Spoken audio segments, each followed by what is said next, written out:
अब हम चलेंगे सांख्य दर्शन का जो पार्टनर दर्शन है, जो साथी दर्शन है, वो है योग दर्शन।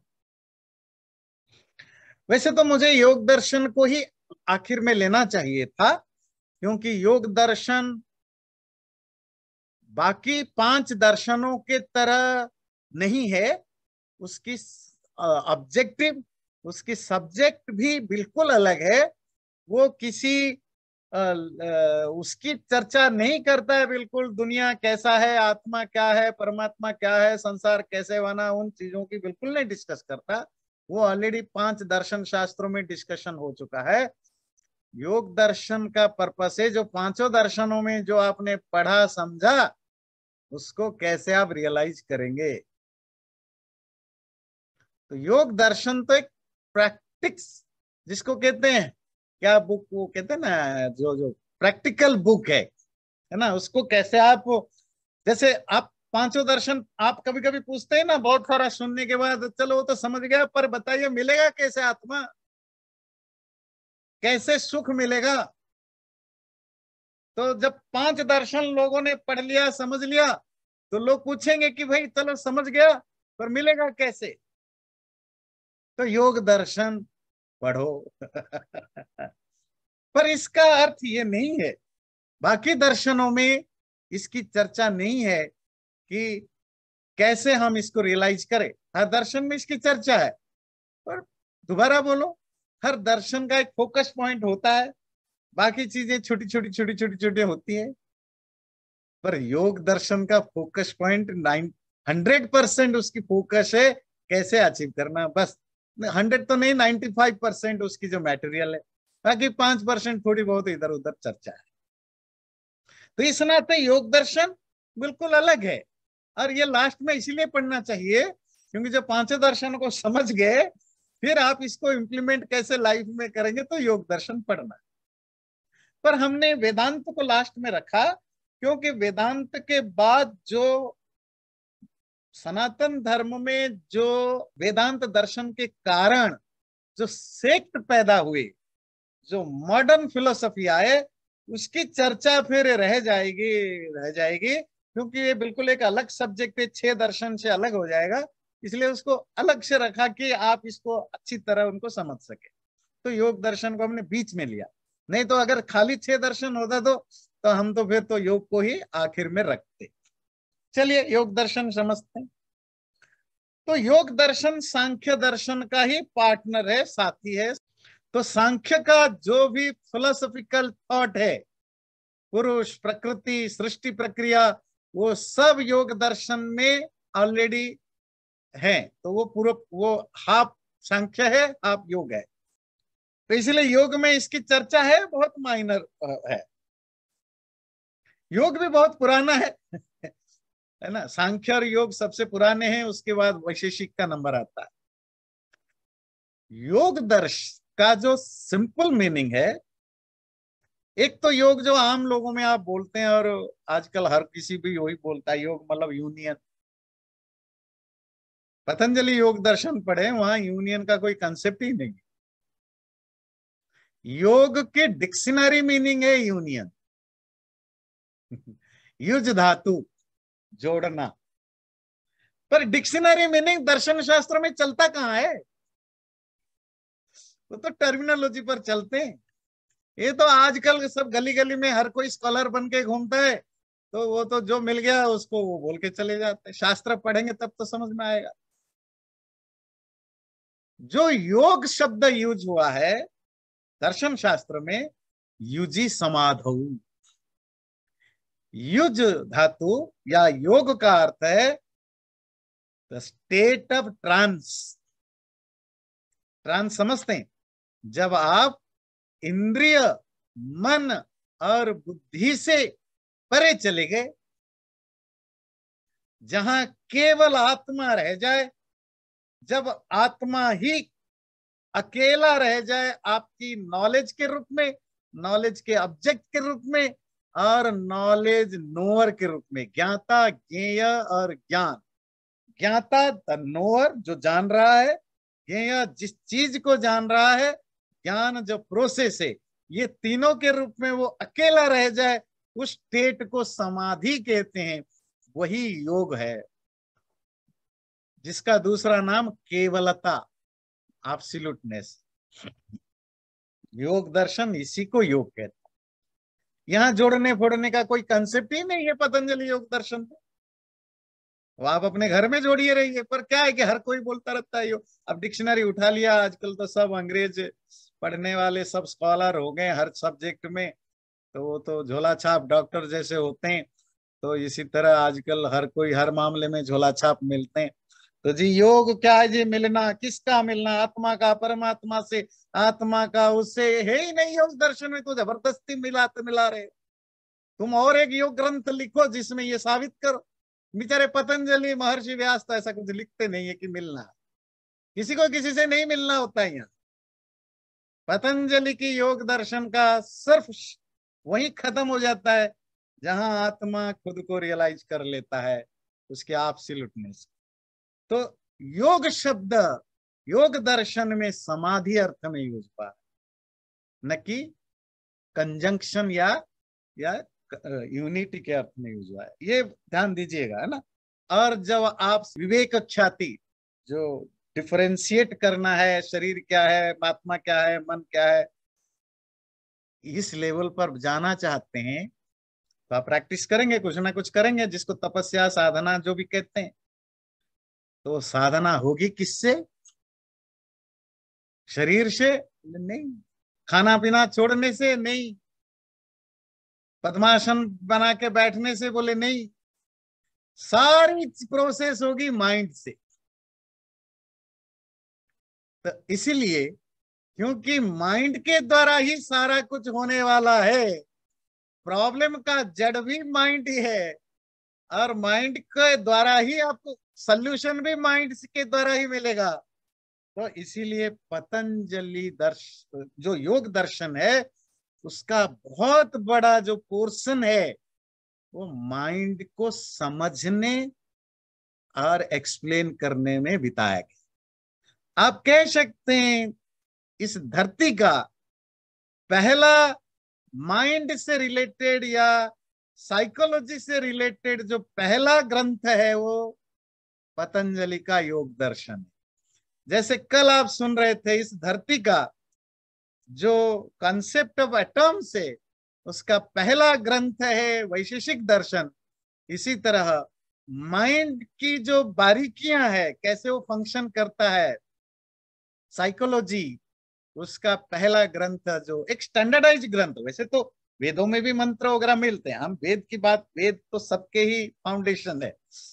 तो एक सिस्टमेटिक वे में जो डिस्क्रिप्शन मिलता है वो है पतंजलि योग दर्शन। क्यों? बिना मन की एक्टिविटीज को समझे, मन के नेचर को समझे, आप उस रास्ते पर चल ही नहीं सकते हो, स्पिरिचुअल पाथ पर। और एक चीज बता, स्पिरिचुअल जिसको आप कहते हैं ना, आध्यात्मिक, कोई भी आध्यात्मिक एक्टिविटीज है उसमें आत्मा कहीं होती नहीं है। आध्यात्मिक कार्य का मतलब होता है मेंटल, पता नहीं आप आत्मा समझते होंगे। आध्यात्मिक दुख का भी मतलब मेंटल। कोई भी चीज जब हमारे हिंदी में, संस्कृत में आध्यात्मिक कहा जाता है, it has nothing to do with atma, although atma शब्द इज देयर। सब मन से जुड़े। क्यों? आत्मा को तो पाना है, पर आत्मा को पाने के लिए जो कुछ करना है वो मेंटल लेवल पर ही करना है ना। तो इसीलिए आध्यात्मिकता पूरा मन पर बेस्ड है। पतंजलि के योग दर्शन जो है वो मन के ऊपर काफी पोर्शन बिताया है। ये बाकी पांचों दर्शन में ये बिल्कुल अनोखी चर्चा है। तो योग दर्शन के लिटरेचर क्या है? पतंजलि के जो योग सूत्र है वो उनका प्राइमरी बुक है, और उसके ऊपर जो भाष्य है, सबसे पुराना भाष्य, क्योंकि मैं सिर्फ आपको कोई भी मॉडर्न फिलोसोफर की, मॉडर्न इंटरप्रिटर को नहीं ला रहा हूं, क्योंकि उससे फिर सेक्ट बनते हैं। तो व्यास भाष्य, ये व्यास महाभारत के ऑथर वाले हैं या कोई दूसरे हैं, नहीं पता, क्योंकि पतंजलि महाभारत के बाद के हैं, ऐसा स्कॉलर्स मानते हैं। इसीलिए पतंजलि के समय कोई और व्यक्ति होगा जो व्यास नाम का, क्योंकि ये हम बहुत बार चर्चा कर सकते हैं, एक ही नाम से अलग अलग टाइम पीरियड में बहुत लोग हो सकते हैं। आपका भी जो नाम है, आप गूगल करें या पिछले 1000 साल में हजारों लोग मिलेंगे आपके अपने नाम से, तो कोई भी हो सकते हैं। क्योंकि पतंजलि योग सूत्र पर जो भाष्य है उसको लिखने वाले भी व्यास हैं, तो वो कौन से व्यास ये पता नहीं, तो वो भी हो सकते हैं महाभारत काल के। तो इसका मतलब फिर मानना पड़ेगा पतंजलि भी प्री महाभारत मानना पड़ेगा, तो खैर वो एक अलग चीज है। अब आते हैं, क्योंकि योग दर्शन ऑल अबाउट माइंड, चित्त, मन, इसको थोड़ी सी हल्की फुल्की समझेंगे, ज्यादा नहीं, आपको बोर नहीं करेंगे। आपके जो कुछ भी एक्टिविटीज होती है, ये एक्टिविटीज क्या चीज है? ज्ञान या भोग, ये माइंड का ही काम है, तो सबको पता है। और ज्ञान व्यक्ति 5 तरह के ज्ञान व्यक्ति को होता है, और ये सारे मेंटल एक्टिविटीज हैं, इसको कहते हैं चित्तवृत्ति। प्रमाण, जो आप सभी दर्शनों में पढ़ते हैं। वैसे बाय द वे, योग दर्शन में कितने प्रमाण माने गए? जितने सांख्य में उतने यहाँ, सांख्य में 3, यहाँ भी 3, वही प्रत्यक्ष, अनुमान और शब्द, उतना ही, इससे ज्यादा इनको जरूरत भी नहीं।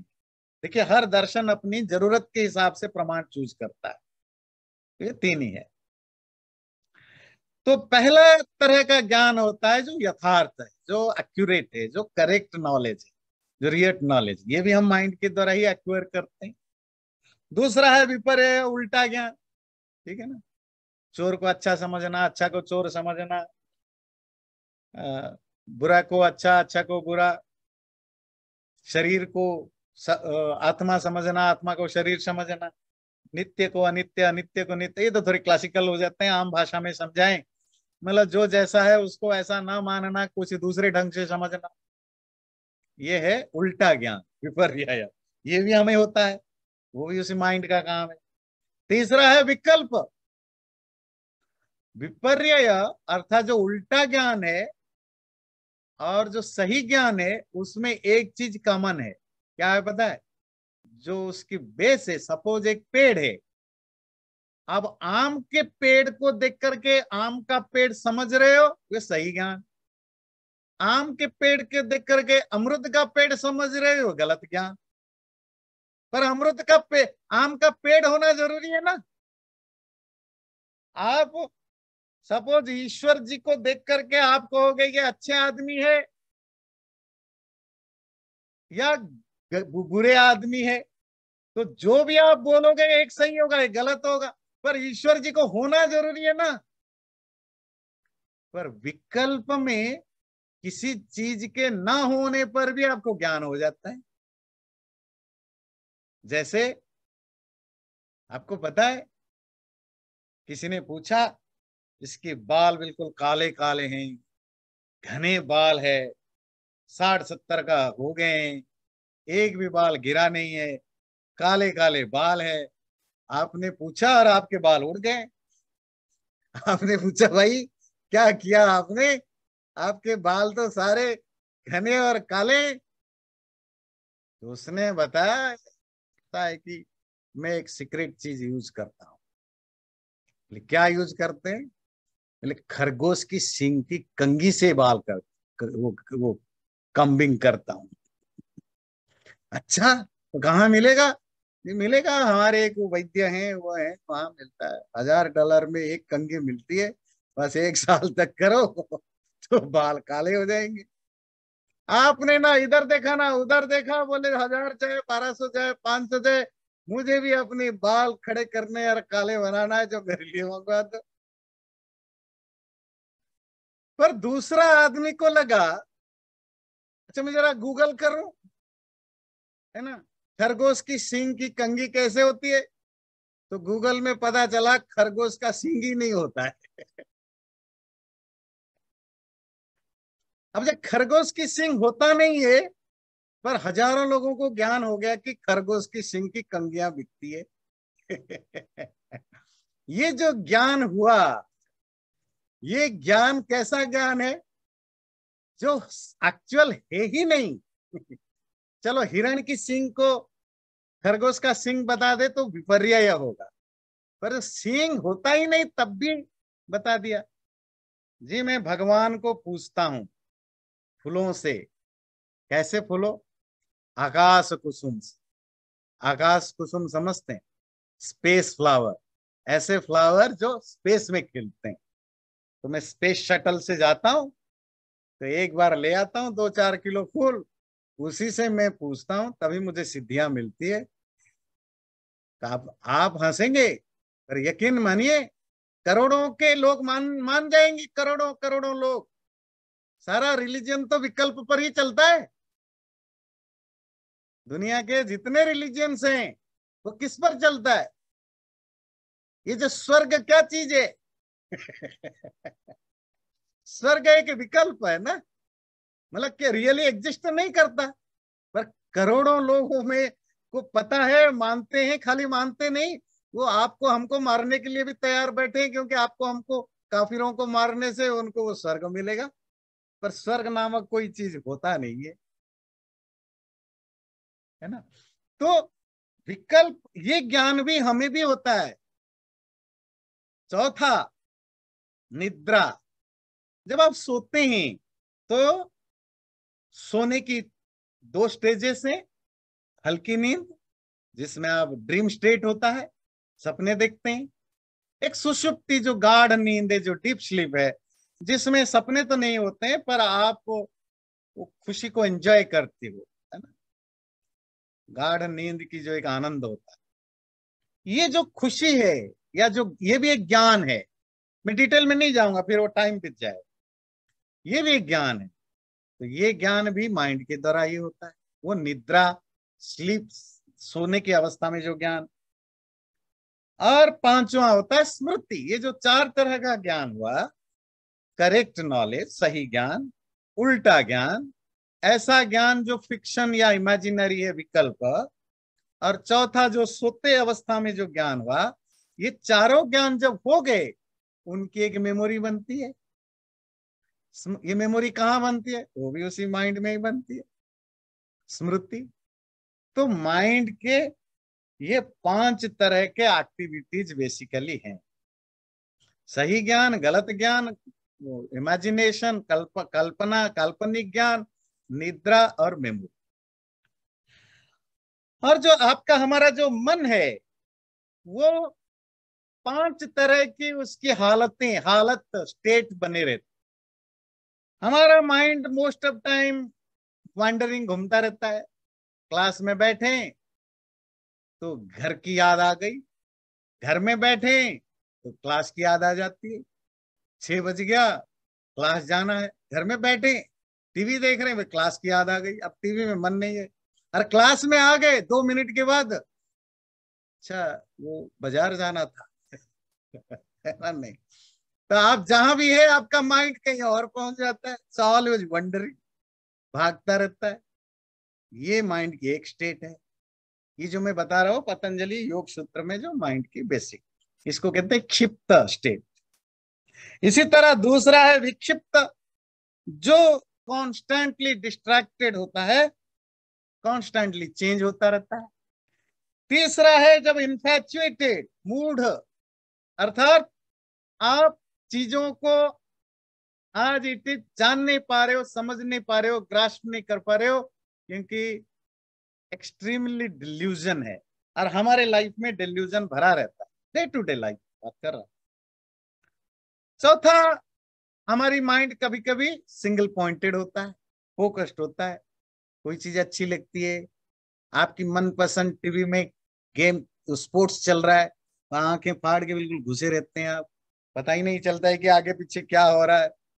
बच्चों को देखिए, जब उनको स्मार्टफोन मिल जाता है और वो जो घुसे रहते हैं उसमें, उन्हें पता ही नहीं चलता है कि भाई रात हो गई, दिन हो गई, खाया नहीं खाया। और ये तो बच्चों को छोड़िए, बच्चों की माँ बाप को देखिए, जब सोशल मीडिया में वो रील्स चलती रहती है, खाली बैठ गए और रील्स चलती रहती है, बस पता ही नहीं चला कब 9 बजा 10 बजा। बड़े एकाग्र होते हैं पूरा फोकस, हर चीज एक एक चीज दिमाग में घुसता है। क्लास में आते ही आधा इधर उधर हो जाता है, रील्स देखते ही पूरा एकाग्र हो जाता है। यह है एकाग्र। एक और स्टेट होता है माइंड का, जहां कुछ भी रिफ्लेक्ट नहीं करता, नथिंग इज देयर। आप देख रहे हो, पता नहीं चलता, खा रहे हो, पता नहीं चलता, कुछ भी, सब कुछ होने पर भी आपका माइंड कुछ भी ना एक्वायर करता है, ना जो है उसको, वो जो स्मृति है ना वो रिफ्लेक्ट करता, वो भी नहीं होता, उसको कहते हैं निरुद्ध। और ये इसके अपने योग दर्शन में समझाया, क्योंकि उसको आगे जा करके उसका इम्प्लीमेंटेशन बताया। तो ये माइंड की अलग अलग अवस्थाएं हैं। फिर बता कि ये माइंड को कैसे हम, वो जो क्षिप्त विक्षिप्त मूढ़ टाइप का है, उसको कैसे हम धीरे धीरे धीरे धीरे धीरे सही रास्ते पर लाएं, उसको सिंगल पॉइंटेड बनाएं, फिर निरुद्ध तक ले आएं, बिल्कुल जो वो सब चीजों से उसका हट जाए डिस्ट्रैक्शन। तो उस स्टेट के लाने की जो प्रोसेस है वही योग दर्शन है। उसके लिए उन्होंने दो फॉर्मूला बताया, आपके लिए भी, आपके बच्चों के लिए भी, हमारे लिए भी, सबके लिए फॉर्मूला। जरूरी नहीं योग करने के लिए, आप लाइफ में कुछ भी करते हैं, सक्सेसफुल होने का दो गोल्डन फॉर्मूला, अभ्यास एंड वैराग्य। ये पतंजलि की गोल्डन फॉर्मूला है मैनेजमेंट वालों के पढ़ने के लिए। लाइफ में किसी भी चीज में अगर आप सक्सेसफुल नहीं हो रहे, इवन आप जीरो टैलेंट वाले हैं, बच्चे कहते हैं ना कि माँ बाप भी, बच्चे में मेरे कोई टैलेंट नहीं है, या बहुत बच्चे जो होते हैं ना वो पीछे चलते हैं, मतलब क्या कहते हैं उसे ना, जो मेंटली थोड़ी सी कम रहते हैं, कोई फर्क नहीं पड़ता, आप बड़े बड़े टैलेंटेड से भी आगे बढ़ सकते हो। बस दो ही प्लैटिनम गोल्डन फार्मूला जो भी लगाइए, क्या, अभ्यास, कॉन्स्टेंटली उस चीज को प्रैक्टिस करते रहो करते रहो करते रहो, और वैराग्य, उसमें जो भी डिस्ट्रैक्शन आए उससे अपने आप को हटाते रहो, अपने मन को। वैराग्य मतलब डिस्पैशन, पैशन। यहाँ वैराग्य का आप सिर्फ स्पिरिचुअल सेंस में मत लीजिए कि संसार के प्रति वैराग्य, जो भी आपकी गोल को अचीव करने के लिए बाधा पैदा करे उससे अपने मन को हटाते रहो, है ना, अभ्यास और वैराग्य। फिर पतंजलि ने योग साधना अर्थात स्पिरिचुअल प्रैक्टिस के लिए तीन तरह की कैटेगरी के लोगों को चुना, कि दुनिया में तीन तरह के कैटेगरी के लोग होते हैं, और उन तीन तरह के कैटेगरी के लोगों के लिए उन्होंने तीन तरह के प्रिस्क्रिप्शंस लिखे।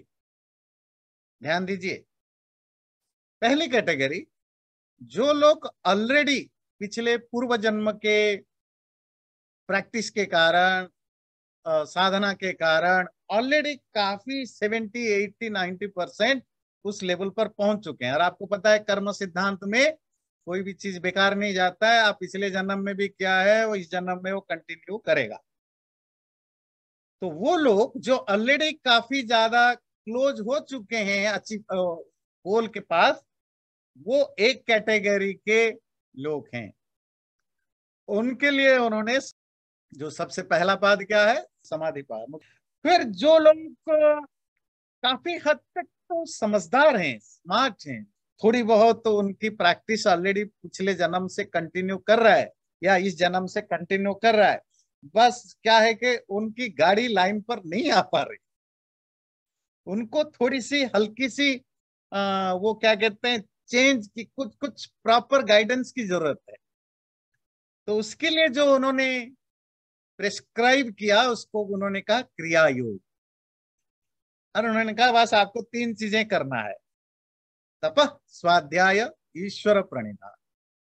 स्वाध्याय, आप सारे शास्त्रों को पढ़ो शास्त्र पढ़ना जरूरी है, तभी आपकी क्लैरिटी आएगी। ईश्वर प्रणिधान, ईश्वर भक्ति जिसको कहते हैं सरेंडर करना, अपने ईगो को, अपने आप को ईश्वर के प्रति समर्पित करो।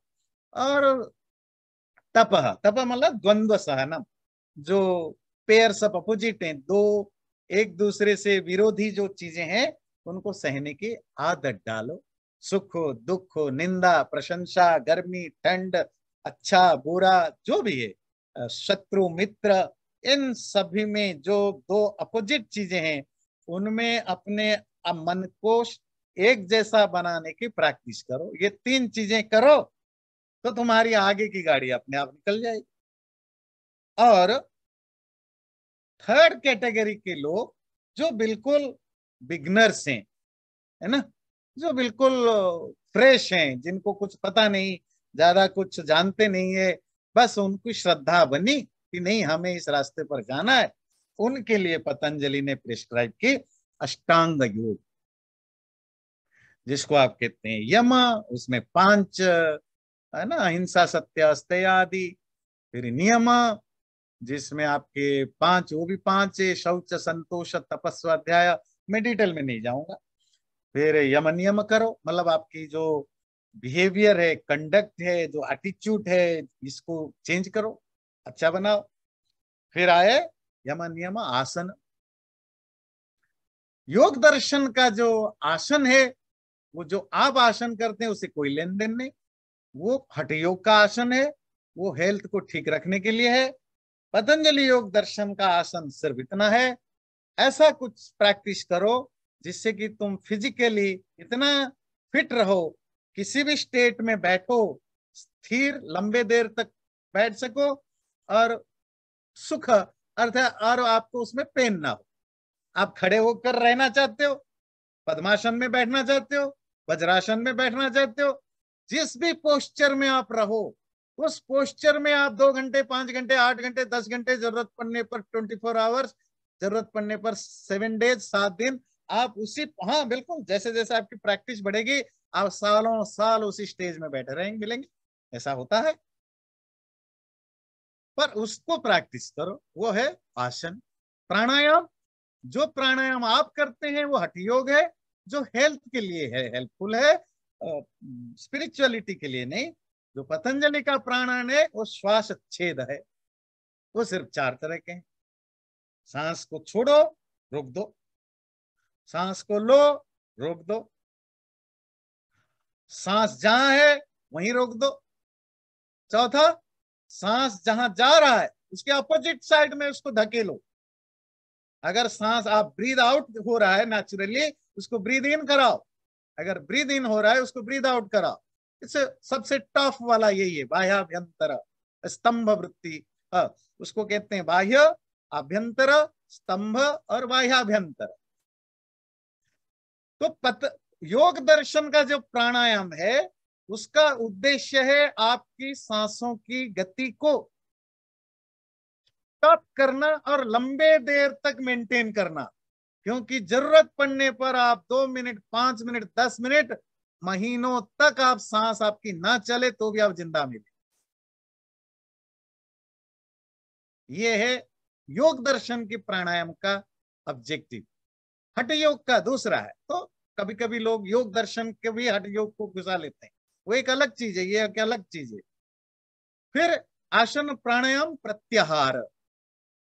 फिर आप जो पांचवा जो है कि जो एक्सटर्नल चीजें हैं उनको मिनिमम होल्ड करो, इकट्ठा करो, जितनी जरूरत है उतनी फिजिकली, अब मेंटली उनसे डिटैचमेंट बनाने की कोशिश करो।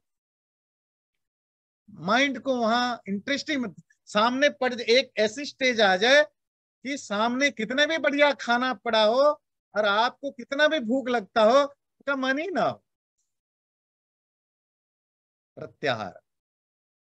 फिर अच्छा, ये सब स्टेप बाय स्टेप नहीं होते हैं, ध्यान रखिए, ये सारे अंग एक साथ चल सकते हैं। ऐसा नहीं कि आप पहले यम सिद्धि करो फिर आसन, आसन करो, ऐसा तो 10 10 जन्म बीत जाएगा। वो सब साथ साथ चलते हैं। उसके बाद आता है धारणा, जिसको आजकल के बाजार में, मार्केट में मेडिटेशन के नाम पर बेचा जाता है। पर ये मेडिटेशन का, ये प्री मेडिटेटिव स्टेट है, पर बाजार में आजकल यही बिकता है। वो क्या है? माइंड को एक पर्टिकुलर जगह पर फोकस्ड करना, एकाग्र अर्थात सिंगल पॉइंटेड बनाने की कोशिश करना। बाजार में यही बिकता है, और इसमें अचीवमेंट हो जाए, बोलते हैं हो गया ब्रह्म ज्ञान, हो गया, जाओ अब तुम दूसरों को ब्रह्म ज्ञानी बनाओ, तुम हो गए ब्रह्म ज्ञानी। ये इसको कहते हैं धारणा, कंसंट्रेट करना एक पर्टिकुलर जगह पर, और वो पर्टिकुलर जगह एक्सटर्नल नहीं इंटरनल होना चाहिए, है ना। मतलब अपने अंदर के किसी फोकस करो। जब वो आपकी अचीवमेंट होने लगे, सक्सेसफुल, कैसे सक्सेसफुल होंगे? जब शुरू में करेंगे तो 5 सेकेंड माइंड बनेगा, फिर इधर उधर भागेगा। अब प्रैक्टिस करते गए तो हो सकता है कुछ दिन, कुछ महीने, कुछ सालों के बाद आप ऐसी सिचुएशन हो गया कि आप 5 मिनट तक माइंड को जहां लगाना चाहे माइंड वहीं लगा रहेगा, और वो 5 मिनट के अंदर 1 सेकंड के लिए भी दूसरे जगह नहीं जाएगा। चलो 5 मिनट आपको ज्यादा लग रहा है, हम 2 मिनट ले लेते हैं। चलो 2 मिनट तक माइंड जहां आपने लगाया वहीं लगा रहेगा, इसके अलावा इवन परे परे मूवमेंट कहीं नहीं जाएगा। तो वो 2 मिनट की जो अचीवमेंट आपकी हुई, वो 2 मिनट आपका ध्यान है। वो आप 5 मिनट कर सकते हो, 10 मिनट कर सकते हो, धीरे धीरे धीरे बढ़ेगा। आप महीनों तक, सालों तक भी आप इस स्टेट में रह सकते हो, जहां मन को लगाया वहीं चिपक गया और कहीं जाएगा ही नहीं। उस अवस्था को कहते हैं ध्यान। ये ये इंटरनल स्पिरिचुअलिटी है। ये तभी होगा, ध्यान वगैरह, जब यम से लेकर के धारणा तक आप कॉन्स्टेंटली करते रहते हैं, और तब जाकर के ध्यान आपकी की गति स्पीड बढ़ेगी। फिर वो ध्यान की स्टेट में भी, वो तो आपने किसी एक चीज पर फोकस किया था, अब धीरे धीरे वो भी हट गया। धीरे धीरे सब कुछ, जो कुछ भी आपके इंटरनल चीजें हैं, सब माइंड से, है ना, वो क्या कहते हैं, गायब होते गए होते गए होते गए होते गए होते गए। एक ऐसी स्टेट आई जहां कुछ भी आपको अब ज्ञान नहीं, सिवाय कि वो जो चेतन स्वरूप था, उसको कहते हैं समाधि। पर ये अचीवमेंट नहीं है, ये मास्टर डिग्री है, फर्स्ट ईयर की, फर्स्ट सेमिस्टर है, मास्टर डिग्री की फर्स्ट सेमिस्टर। अभी मास्टर डिग्री मिली नहीं है, सेकंड सेमिस्टर कंप्लीट करनी पड़ेगी। ये जो फर्स्ट सेमिस्टर है, इसको कहते हैं संप्रज्ञात समय, अर्थात आपको अब कोई एक्सटर्नल इंटरनल किसी चीज से कोई कोई ज्ञान नहीं है, सिवाय अपने को। इस लेवल पर माइंड विड्रॉ हो चुका होता है। माइंड की सीढ़ी, जो अब वेदांत में उपनिषद में सवाल पूछते थे ना, तो माइंड को धीरे धीरे करते करते अब माइंड भी इतना कमजोर पड़ चुका है, माइंड की अब जरूरत भी नहीं है, आप खुद को खुद जानते हैं। पर इस स्टेट की डेफिनेशन क्या है? जहां जानने वाला क्या जान रहा है ये जान पाता है, means when knower knows what he or she is knowing. इस स्टेट को संप्रज्ञात कहते हैं। जो मास्टर डिग्री की जो सेकंड सेमेस्टर जहां डिग्री मिलती है बोध की, एनलाइटनमेंट की, वो है जहां जानने वाला जहां क्या जान रहा है, मैं जान रहा हूं, ये सेंस, ये सब मिट जाए, बस कुछ भी नहीं। आप बस बैठे हैं, 2 साल बीत गए, 2 साल के बाद वापस आए, देखा तब तक आपका बच्चा तो पोता, आपके घर में पोता भी आ चुके हैं, 2 साल हो गया, 5 साल हो गया, 10 साल हो गया। या बसंत में बैठे थे और गर्मी में उठे, जी गर्मी का मौसम है, अच्छा। या जनवरी के ठंड में बैठे थे और जब उठे बोले भाई एसी क्यों, एसी चल रही है, ठंड लग रहा है बहुत, ना, नहीं पापा ये तो अभी गर्मी का मौसम, जून का मौसम हो गया, अच्छा 5 महीने बीत गए, कुछ नहीं पता चला। वो क्यों नहीं पता चला? क्योंकि आप एक ऐसी सिचुएशन में थे जहां जानने वाला जान, कुछ भी, सब कुछ मिट गया। मिट गया का क्या मतलब है? वो जो आपकी जो एब्सोल्यूट जो सेंस है, उसको आप एंजॉय करते हैं, उसको कहते हैं केवल। तो योग दर्शन की मुख्य का, योग दर्शन में नाम क्या है? कैवल्य। कैवल्य की अंग्रेजी में बोलूं, ओनलीनेस, केवल। वो लिखा होता है ना स्टोर में, 5 रुपए 99 पैसे केवल, सिर्फ। 1 पैसे ज्यादा नहीं, 1 पैसे कम नहीं। केवल, वही केवल, ओनली। इस स्टेट में वो ओनली कौन है? तुम हो। तुम जिसको तुम कहते हो, मैं जिसको मैं कहता हूं, वही। That state is called state of loneliness, इसको कहते हैं कैवल्य। ये है योग दर्शन। आपको कोई क्वेश्चन हो? 11 मिनट ज्यादा हो गया। चलिए मैं प्रार्थना कर लो, फिर आप जो भी डिस्कशन या क्वेश्चन पूछना है पूछिए। सर्वे भवन्तु सुखिनः, सर्वे सन्तु निरामयः, सर्वे भद्राणि पश्यन्तु, मा कश्चित् दुःखभाग् भवेत्। ओम शांति शांति शांति। नमस्ते। कल वेदांत दर्शन का है, और लास्ट क्लास होगी समर से पहले, कंक्लूड करेंगे, तो जरूर आइएगा। अब आप ओपन है, जिनको कुछ बोलना है, कमेंट करना है, क्वेश्चन पूछना है। आपने कहा था कि जैसे आप समझा रहे थे ना कि मास्टर्स डिग्री का फर्स्ट सेमेस्टर और सेकंड सेमेस्टर, हाँ तो हाँ उसमें आपने संप्रज्ञात को बताया और असंप्रज्ञात को बताया। उसके पहले आपने बताया था कि 5 मन की अवस्थाओं के बारे में, तो एकाग्रता और निरुद्ध निरुद्ध। लास्ट जो है, दो वो हम्म। रिलेशनशिप उनका है इनके साथ हाँ, वो जो निरुद्ध अवस्था है, जी वही निरुद्ध अवस्था ही, जब मन निरुद्ध, निरुद्ध का अर्थ समझते हैं?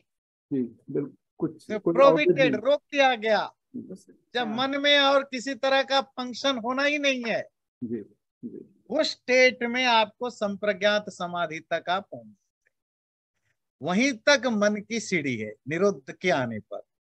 उसके बाद जॉइनिंग आप, अब आप छत पर चढ़ गए, अब छत में घूमना है, चांद को देखना है, छत पर बैठ के पत्नी के साथ चाय पीना है, वो सब चीजें आपकी अपनी, सीढ़ी का कोई रोल नहीं है। जी सीढ़ी, मन आपको धीरे धीरे धीरे वहीं तक ले जाएगा, वहीं उसकी निरुद्ध हो गया, उसके बाद कोई उसकी एक्टिविटीज। तो मतलब at that moment mind itself is empty, completely खाली हो गया है वो। हाँ, नॉट ओनली एम्प्टी, वो पावरलेस है। वो वीक, मोस्ट वीकेस्ट हालत में तब मिलेगी। वो पावरलेस है, एम्प्टी है, उसमें और वो एबिलिटी, अल्दो वो एग्जिस्ट करता है, पर उसमें किसी तरह की वो क्षम, जैसे होता है ना एग्जॉस्ट, आप उस, आपने उसको इतना क्या कहते हैं, पॉलिश किया पॉलिश किया पॉलिश किया, वो बेचारा खाए, उसका खाना पीना तो सब बंद ही कर दिया आपने। जी जी वो बेचारा इतना कमजोर हो चुका है, उसमें अब बहुत ज्यादा जान नहीं है। जी उस बिना जान में भी वो बूढ़े घोड़े की तरह तो भी आपको खींच खींच के ले गया। अब उसके बाद वो एग्जॉस्टेड, डन। अब मालिक आपका राज्य, आप जो करना है करो। जी। अच्छा आचार्य जी, ये जो अष्टांग योग और हठ योग, इनके कोई रिलेशनशिप है, कंप्लीटली डिफरेंट हैं? और हठ योग का ओरिजिन क्या है? हाँ, हठ योग में एक वीडियो शेयर कर लूंगा, मैंने इस पर बनाया था। हठ योग तंत्र परंपरा से डेवलप हुआ, और जो योग है वो वैदिक परंपरा से डेवलप, पर आगे जाकर हठ योग काफी सोफिस्टिकेटेड और काफी,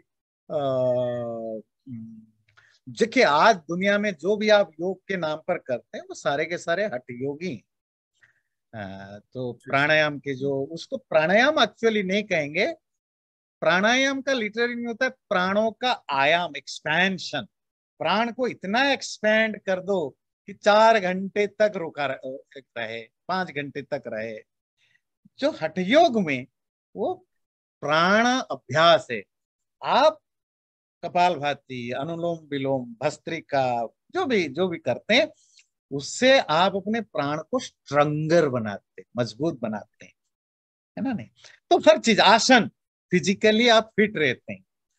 तो बाकी बहुत सारी चीजें वो है।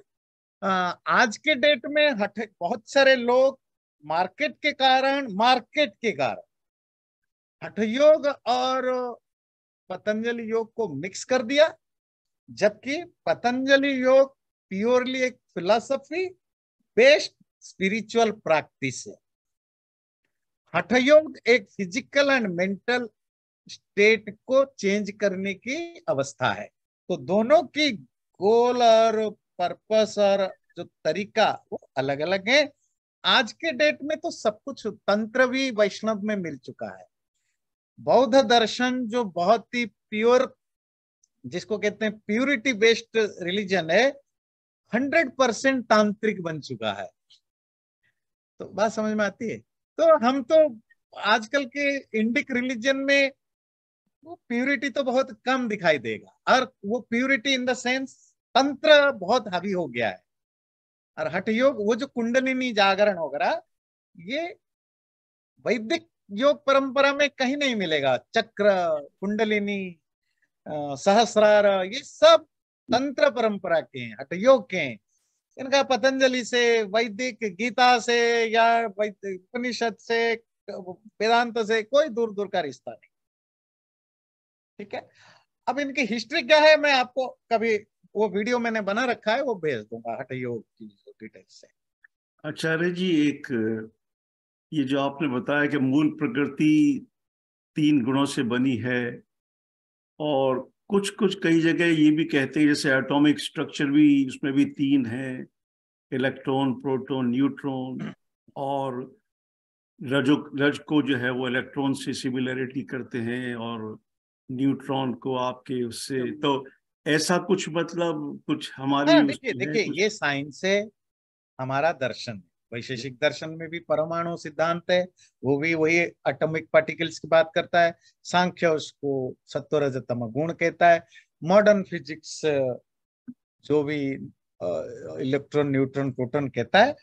मैं उसको ये नहीं कह सकता कि वो सब सेम है, क्योंकि मैं इलेक्ट्रॉन, प्रोटॉन, न्यूट्रॉन की डेफिनेशन को पढ़ा नहीं, तो मुझे तब तक मैं कमेंट नहीं कर सकता कि क्या, क्योंकि आप लोग फिजिक्स जानते हैं, पढ़ते हैं, तो उसकी क्या डेफिनेशंस हैं, जब पता चले तो फिर इजी होगा बताने के लिए क्या हमारा जो त्रिगुण है वो वही है, या उससे भी शटल है, या उससे ऊपर लेवल का है। तो इट डिपेंड्स ऑन दोनों को ठीक ठीक समझने की। अब मैं वो उनके डेफिनेशन वगैरह ठीक से नहीं जानता। हाँ, सुपरफिशियली तो एक ही लगते हैं, मतलब वो भी वही त्रिकोणी ही लगते हैं। पर मैं अगर बोल दूं पर पता चला कि नहीं, उनकी लेवल कुछ और है, इनकी लेवल कुछ और है, फिर मुश्किल हो जाएगा। ठीक है ना। थैंक यू, फिर कल मिलते हैं। नमस्ते नमस्ते। चैनल को सब्सक्राइब जरूर करें और वीडियो अच्छा लगे लाइक भी जरूर करें।